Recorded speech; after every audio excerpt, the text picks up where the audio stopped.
मुनियों ने कहा, भगवान आप पुनः हमें सूर्य देव से संबंध रखने वाली कथा सुनाइए। तब ब्रह्मा जी बोले, स्थावर जंगम समस्त प्राणियों के नष्ट हो जाने पर जब समस्त लोक अंधकार में विलीन हो गए, उस समय सबसे पहले प्रकृति से गुणों की हेतुभूत समष्टि अर्थात बुद्धि महत्त्व का आविर्भाव हुआ। उस बुद्धि से पंच महाभूतों का प्रवर्तक अहंकार प्रकट हुआ। आकाश, वायु, अग्नि, जल और पृथ्वी, ये 5 महाभूत हुए।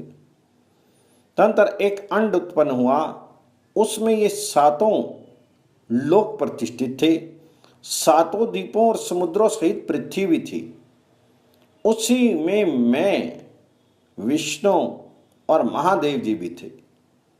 वहां सब लोग तमोगुण से अभिभूत एवं विमूढ़ थे और परमेश्वर का ध्यान करते थे। तदनंतर अंधकार को दूर करने वाले एक महातेजस्वी देवता प्रकट हुए।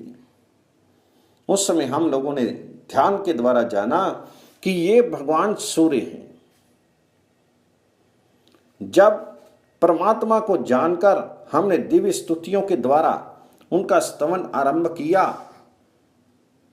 भगवान तुम आदि देव हो, ऐश्वर्य से संपन्न होने के कारण तुम देवताओं के ईश्वर हो, संपूर्ण भूतों के आदि कर्ता भी तुम ही हो, तुम ही देवादि देव दिवाकर हो। संपूर्ण भूतों, देवताओं, गंधर्वों, राक्षसों, मुनियों, किन्नरों, सिद्धों, नागों तथा पक्षियों का जीवन तुमसे ही चलता है।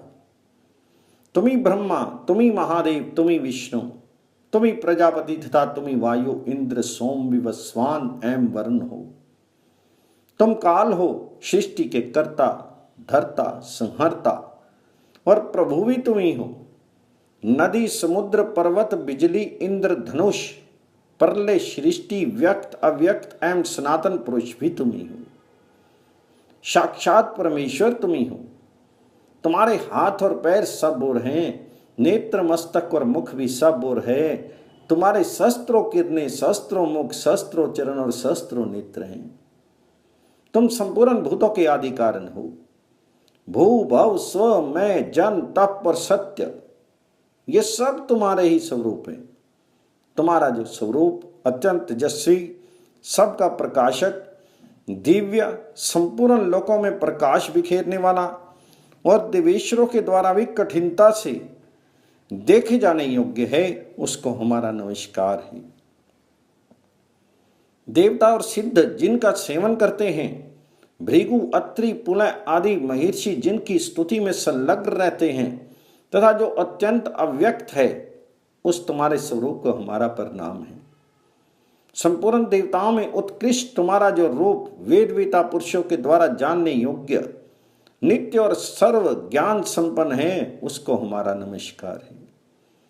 तुम्हारा जो स्वरूप इस विश्व की सृष्टि करने वाला, विश्व में अग्नि एवं देवताओं द्वारा पूजित, संपूर्ण विश्व में व्यापक और अचिंत्य है, उसे हमारा प्रणाम है।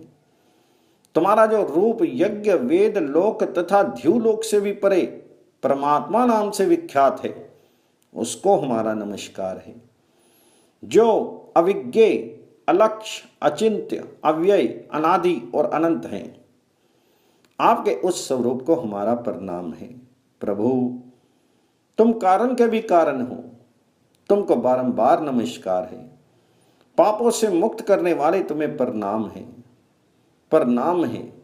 तुम दैत्य को पीड़ा देने वाले और रोगों से छुटकारा दिलाने वाले हो, तुम्हें अनेका अनेक नमस्कार है।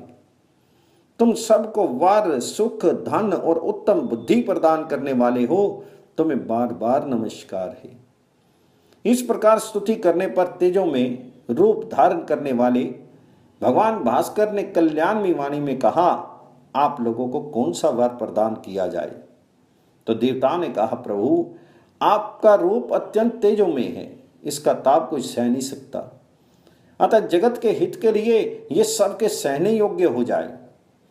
तब एम अस्तु कहकर आदि कर्ता भगवान सूर्य संपूर्ण लोकों के कार्य सिद्ध करने के लिए समय समय पर गर्मी, सर्दी और वर्षा करने लगे।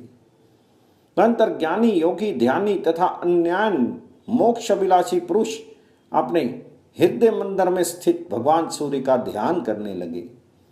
समस्त शुभ लक्षणों से हीन अथवा संपूर्ण पातकों से युक्त ही क्यों ना हो, भगवान सूर्य की शरण लेने से मनुष्य सब पापों से तर जाता है। अग्निहोत्र, वेद तथा अधिक दक्षिणा वाले यज्ञ भगवान सूर्य की भक्ति एवं नमस्कार की 16वीं कला के बराबर भी नहीं हो सकते। भगवान सूर्य तीर्थों में सर्वोत्तम तीर्थ, मंगलों में परम मंगल में और पितरों में परम पित्र हैं। अतः विद्वान पुरुष उनकी शरण लेते हैं जो इंद्र आदि के द्वारा प्रशंसित सूर्य देव की नमस्कार करते हैं। वे सब पापों से मुक्त होकर सूर्य लोक में जाते हैं।